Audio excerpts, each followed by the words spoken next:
How's everybody doing? Continue on in Hebrews chapter 10. Dear friends, if we deliberately continue sinning, and sheep won't. We just went through that yesterday or the day before. But hopefully you've watched Hebrews from the very beginning on the playlist. Click playlist, not videos, and find the Hebrews and click it. It'll be combined with Revelation pretty much. But that's always at the end. So if you're just looking for the Hebrews, you found it. Dear friends, if we deliberately continue sinning after we have received knowledge of the truth, there is no longer any sacrifice that will cover these sins. There is only the terrible expectation of God's judgment and the raging fire that will consume his enemies. Consume them or torment and torture them.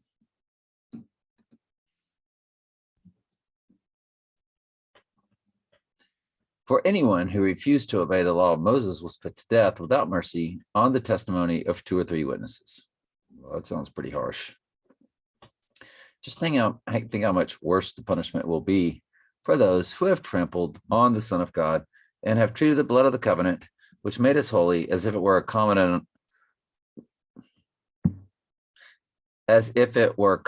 and unholy, and have insulted and disdained the Holy Spirit, who brings God's mercy to us.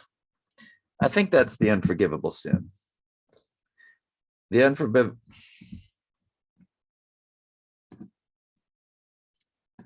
unforgivable sin is blasphemy against the Holy Spirit.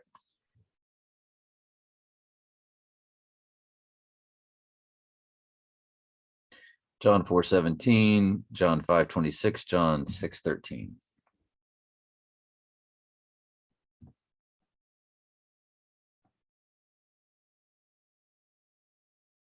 Oh, it's Matthew 12:31. Matthew 12:31, King James Version, Bible Gateway. That's pretty easy to reconcile.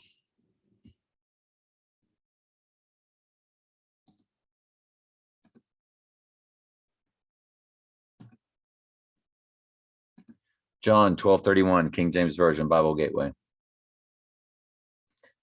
Matthew 12:31, John 12:31.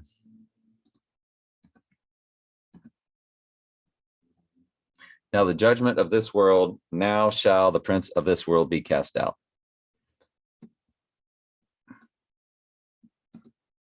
Satan is the prince of this world.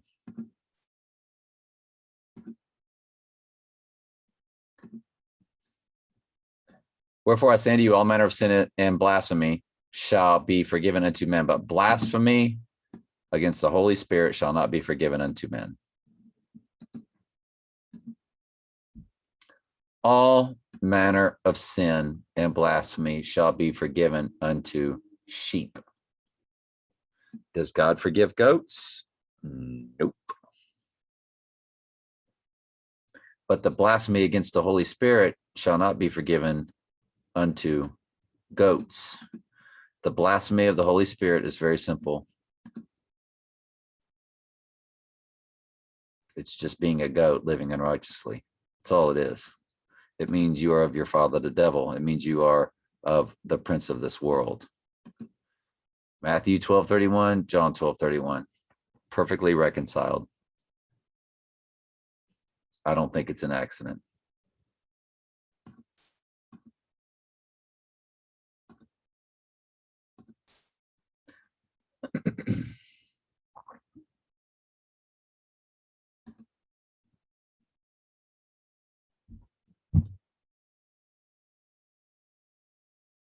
Where was I at with that? Just think of something going to treat the blood of the covenant as okay. Yeah. Disdain. So it's verse 29. Let's see how it looks like in the King James. Oh, how much sort of punishment suppose we that have thought worthy to trodden down under foot of the Son of God have counted the blood of the covenant wherein it was sanctified and unholy thing, and have done despite unto the Spirit of grace.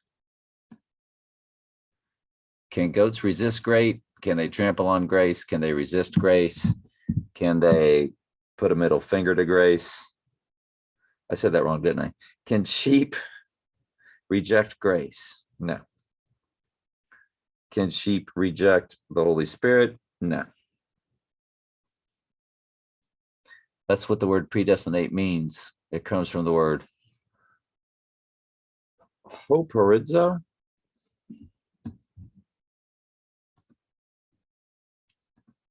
Hoporizo, blueletterbible.com.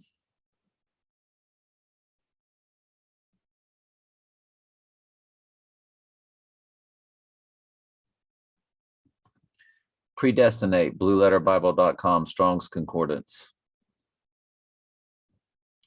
Pro-orizo, my bad. Pro-orizo, Strong's Concordance. No, it still didn't, even though I pronounced it properly the second time. It's 4309, pro-orizo.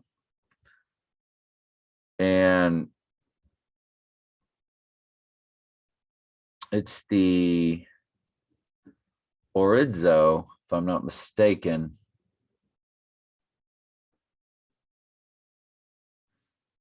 To predetermine, decide beforehand.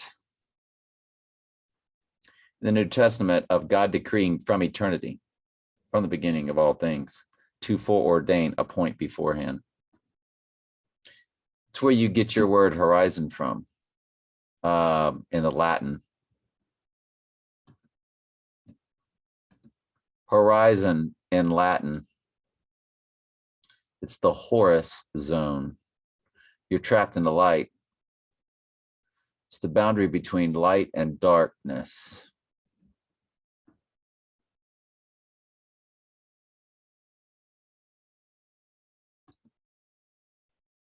So it was pro-orizo, and then it was horizon, and it says Horus right there, the sun god, or, light. And it's how they've bastardized it, Lucifer is light and all that kind of stuff, and their whole world. But you're trapped in God's light. There is no free will decision. You're not choosing God. He says, I chose you before you chose me. If you're his, there's nothing you can do about that. And if you're not his, there's nothing you can do about that.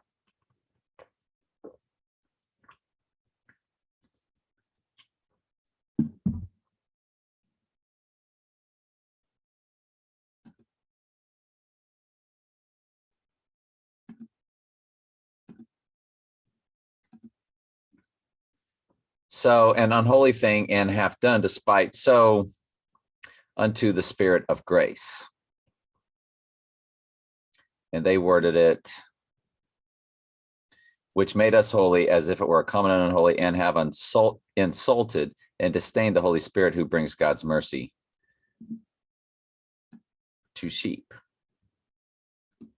Basically, what he's telling you in the Greek, not translated very well in either, I'm afraid, is that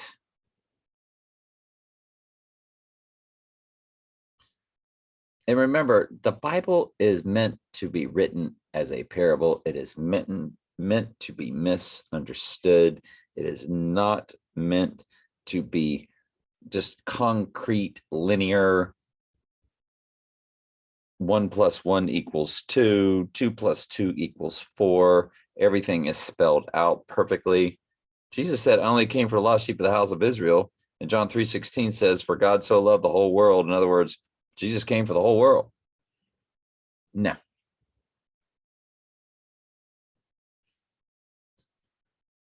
So anyway, let's keep going. For we know the one who said, I will take revenge, I will pay them back. He also said, the Lord will judge his own people. So that goes back. Now, this is the letter to the Hebrews. So again, this goes back to the Jews. And that could be also the context, what this is about. It is a terrible thing to fall into the hands of the living God.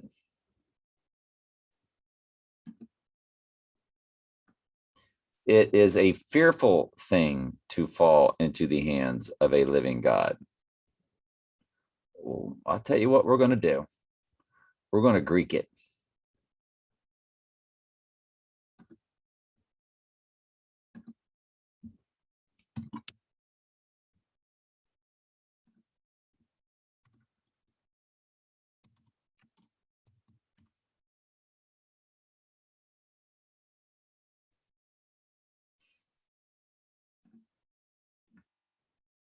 A fearful thing, 5398. Inspiring fear, terrible, formidable, affected with fear, timid.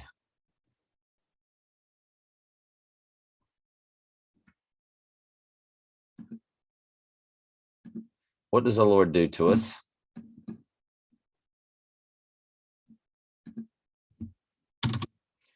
You know, that's in Hebrews.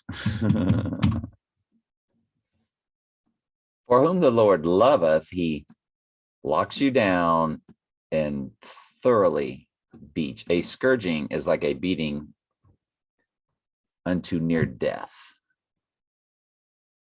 beaten almost to death. Every son whom he receiveth. If ye endure this chastening, and how does Jesus receive them? John 6:44, John 6:65. No man can come to Jesus unless the Father which have sent Jesus draws man to Jesus. Just read both of them. Just read John chapter 6, 44 and 65. If you endure this locking down, God is dealing with you as with sons, for what son is he whom the Father doesn't lock down? But if ye be without this locking down, which sons get, whereof all of God's sheep are partakers, just says all. This is sheep talking to sheep. And again, it's the parable of things. You have to understand everything in context. Then ye are bastards and not sons.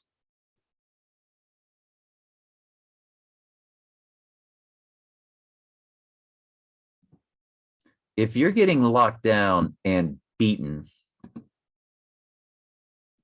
it is a fearful thing to fall into the hands of the living God.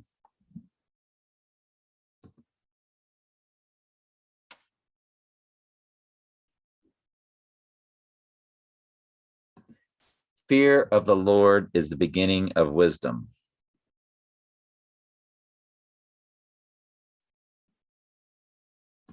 Proverbs 9:10, King James Version, Bible Gateway. According to Bible, King James Version, give instruction to a wise man, and he will be yet wiser. Teach a just man, and he will increase in learning. The fear of the Lord is the beginning of wisdom, and the knowledge of the holy is understanding.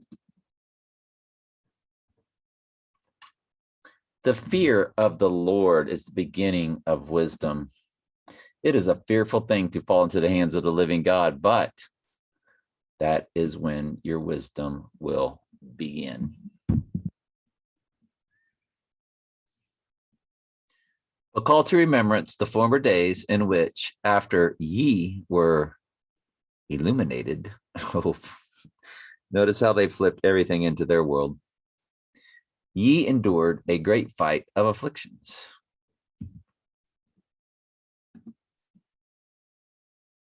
Think back to those early days when you first learned about Christ. Remember how you remained faithful, even though it meant terrible suffering.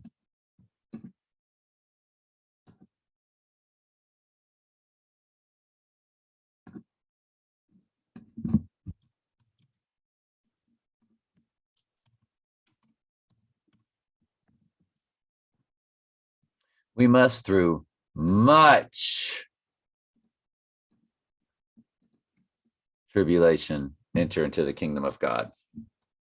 Much tribulation. So what's he telling you? It meant terrible suffering. It's your tribulation. You're getting beaten out of the world because the world starts to hate you, and you hate that because you want to be loved by the world. You've been loved by the world your whole life, your friends and your family. Then you quit celebrating birthdays. You quit saying happy birthday. You quit celebrating Christmas. My own grandson doesn't get a happy birthday out of me. It's pagan. They celebrated King Herod's birthday. They chopped off John the Baptist's head. They never celebrated birthdays in the New Testament. Not one apostle. Not in Acts. Not in any epistle. Not in any gospel. Well, they celebrated Jesus when he was born. Yeah, he was a king. And that's what they're doing. They're making everybody king. You're king for a day. What do you want? Whatever you want, you're king. When in fact,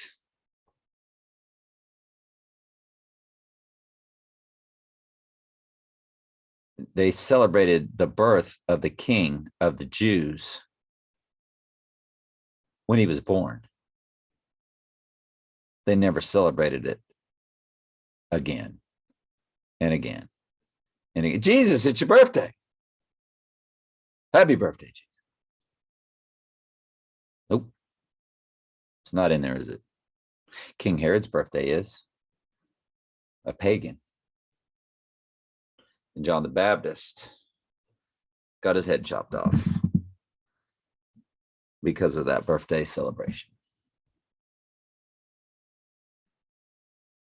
Whatever you justify doing, if you're a sheep, God will get you for it.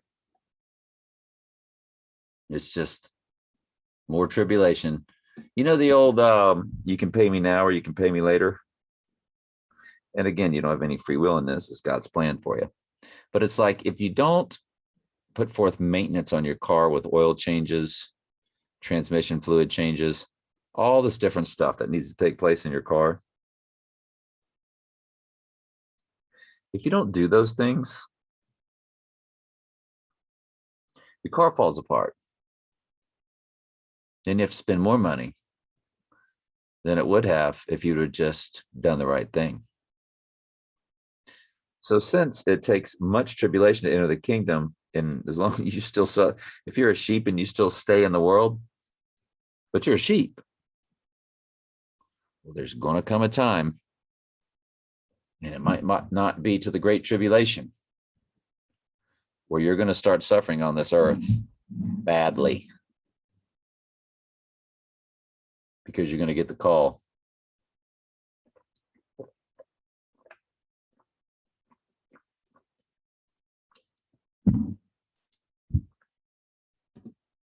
But call to remembrance the former days in which, after ye were illuminated, ye endured a great fight of afflictions. I'd like to look all this up in the Greek. You know what I'm saying? Anyway, semicolon, like that word fight. Am I still in Blue Letter?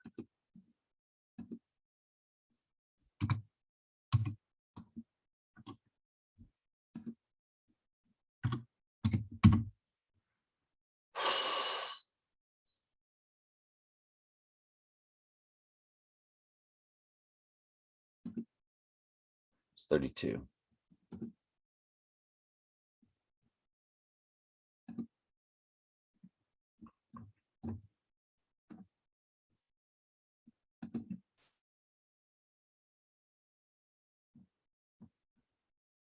To contest, to combat, to strive, to struggle, hard trials.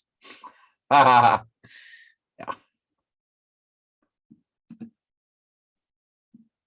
When you endured very hard trials of afflictions, that's the fiery trials. Remember, John the Baptist said, one will come after me, baptizing with the Holy Spirit and fire. And that's the call that you get. That's the call, the Holy Spirit. Well, what's the fire that he will baptize you with? 1 Peter 4:12, King James Version, Bible Gateway. Yay! We remembered it. I know y'all are impressed because it took me about 20 tries. I was always having to Google it. Beloved, think it not strange concerning the fiery trial, which is to try you as though some strange thing has happened to you.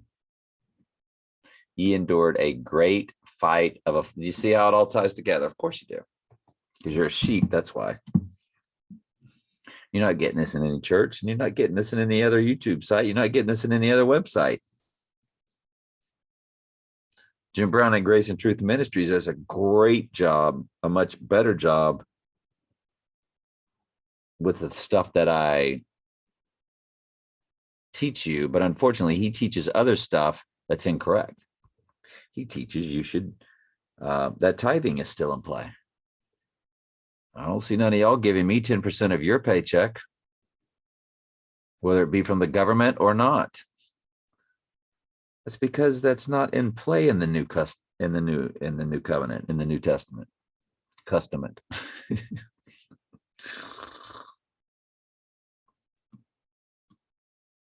The New Covenant. Me trying to put testament and covenant together. I'm so tired. So, and this is what you've got to do. You got to go tell the truth to people. That's why you're here. That's why you're listening to this. If you're not telling your friends and family the truth, where's your tribulation? You're not getting it yet? Uh-oh. Well, since you can't enter the kingdom without it, since you cannot be truly saved because faith without works is dead, then it's coming. It's going to come. So see if the Lord puts it in your heart to just go ahead and start that process now, today. Partly whilst ye were made gazing stock. Thank you.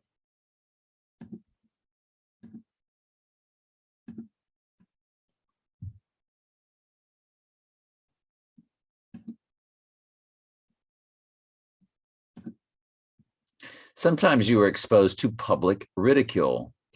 I was wondering if that's not what that meant. Gazing stock, because gazing is looking upon you. And when you were put out there in the stocks, remember when they locked you out in public in the stocks? Punishment in the stocks.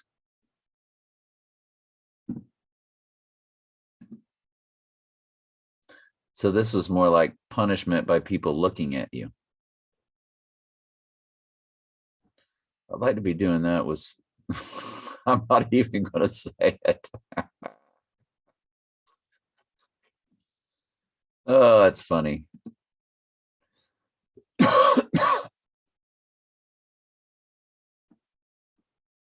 Y'all know I'm a school teacher, right? All right. I just thought I'd throw that out there at you. Can't even joke like that nowadays. Can't do it.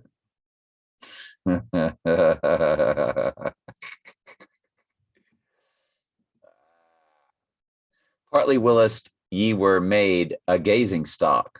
I was thinking it was something along what it ended up telling us. Sometimes you're exposed to public ridicule and were beaten, and sometimes you helped others who were suffering the same things. That's why it says go visit those in jail. It's not talking about just anybody in jail. It's talking about sheep that are locked up.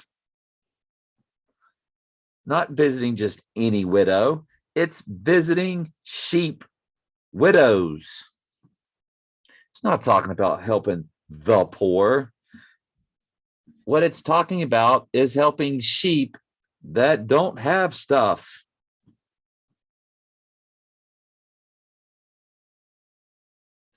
Sheep help sheep. Sheep only care about sheep. Guess what? They do the same thing in their world. The people that run this world only help those that are running this world with them. Everybody else they look down upon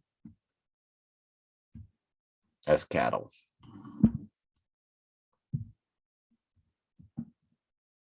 And that's why they're very happy to flash those hand signals. So they're like, we're covered. We're going to be taken care of with what's coming. We're part of it. We're together.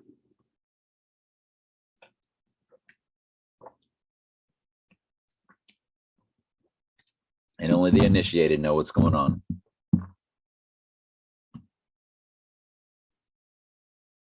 You suffered along with those who were thrown in jail, and when all you owned was taken from you, you accepted it with joy. I can tell you right now, that'd be tough on me. Just be like a homeless person. But see, back then, there were sheep.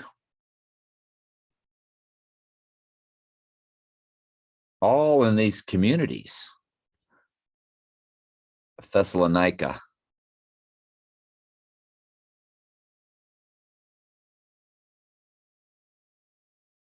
Corinth. Smyrna.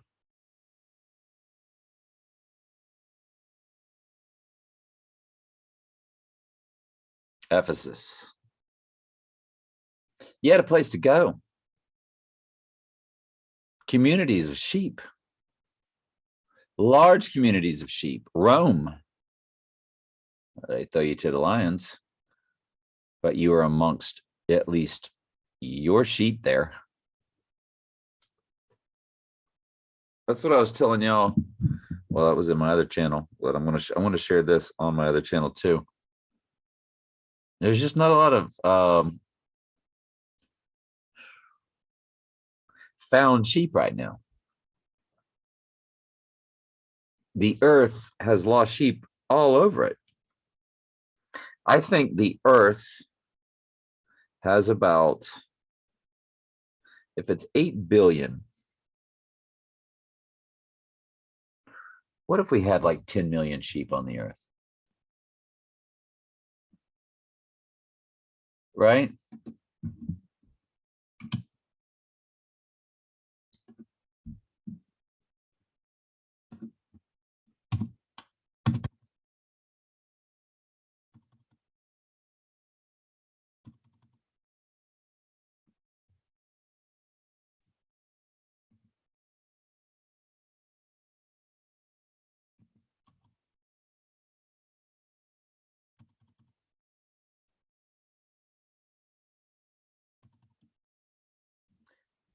$50 million.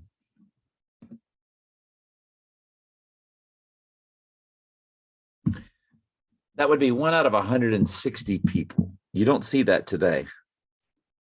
And I might be being very generous, right?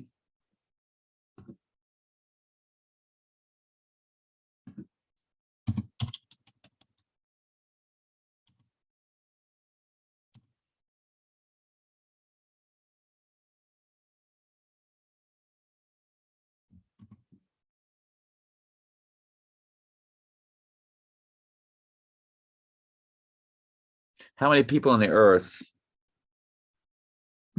right now today are doing the right thing?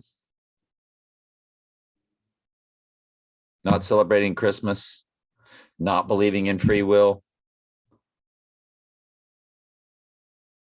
And of course, I don't think eternal torment, believing in eternal torment is, I don't think that's, I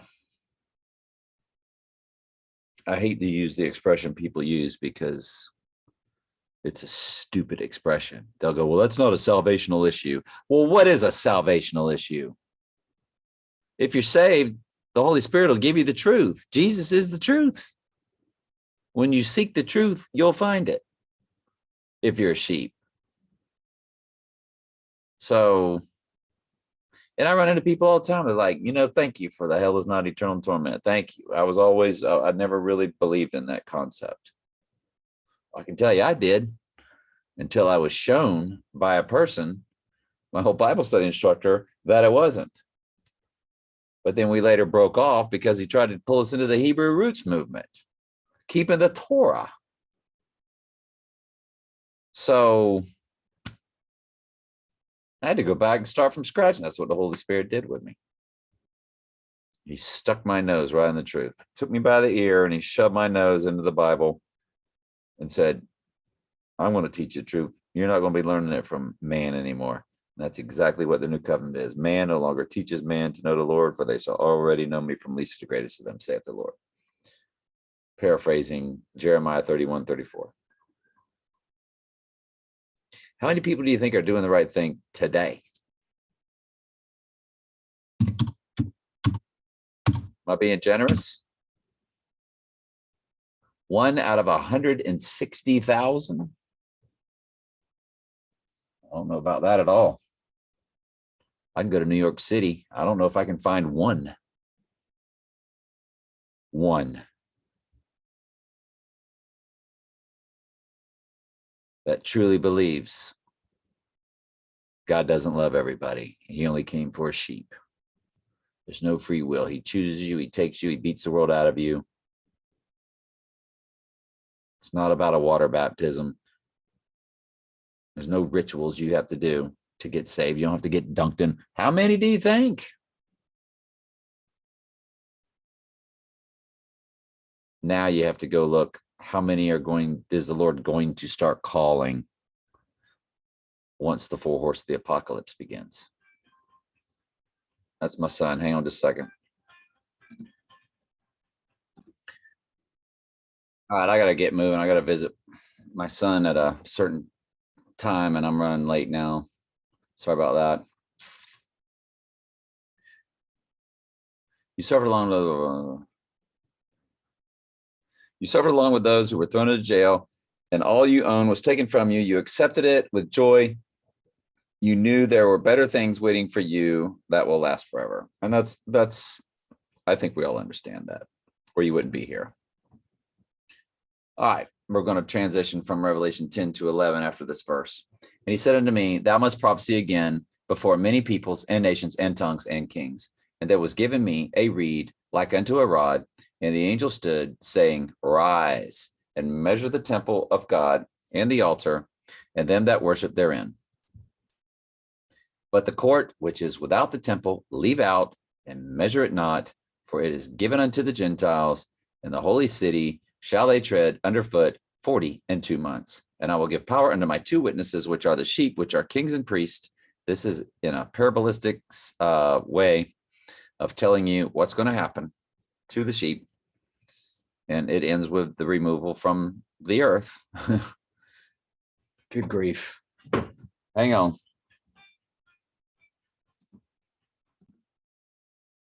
They shall prophesy 1,260 days, clothed in sackcloth. There were 2 olive trees and the 2 candlesticks standing before God. These are the 2 olive trees and the 2 candlesticks. Remember, there were 7 candlesticks when the church was divided into 7. Now this is a church divided into 2. That's all it is. 7 letters to the 7 churches was a church divided into 2 with 7 candlesticks. Now it's 2 candlesticks. Now you got the church just dividing them into 2, calling them kings and priests.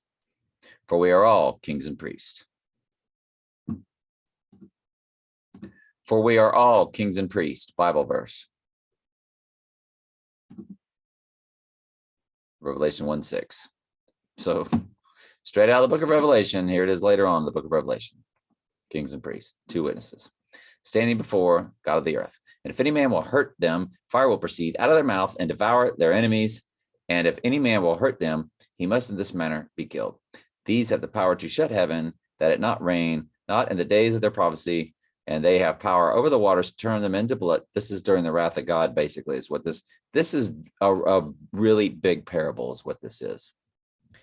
To turn them to blood and to smite the earth with all the plagues as often as they want. Don't forget, like God says, you're going to judge the angels, you will rule with an iron. The saints will rule with an iron rod. Revelation 2:27.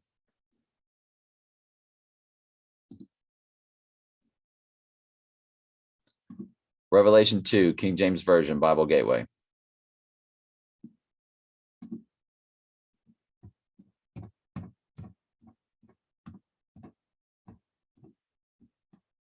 And he shall rule them with a rod of iron, as the vessels of the potter shall be broken into shivers, even as I received of my Father. He that overcometh will keep up my works, and to the end, him I will give power over the nations, and he shall rule them with a rod of iron.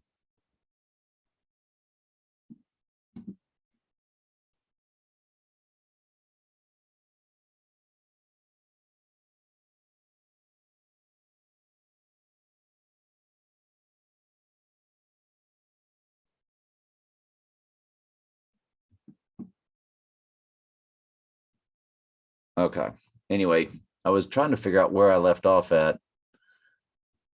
And have power over the waters, turn them into blood, and to smite the earth with all plagues as often as they will. And when they shall have finished their testimony, the beast that ascendeth out of the bottomless pit shall make war against them. That's a great tribulation, and shall overcome them and kill them. Shall make war with the saints, Daniel 7:21, and shall wear out the saints, Daniel 7:25. And that's all over Revelation 13 also. Make war with the saints. All right. Love you very much. Ask questions.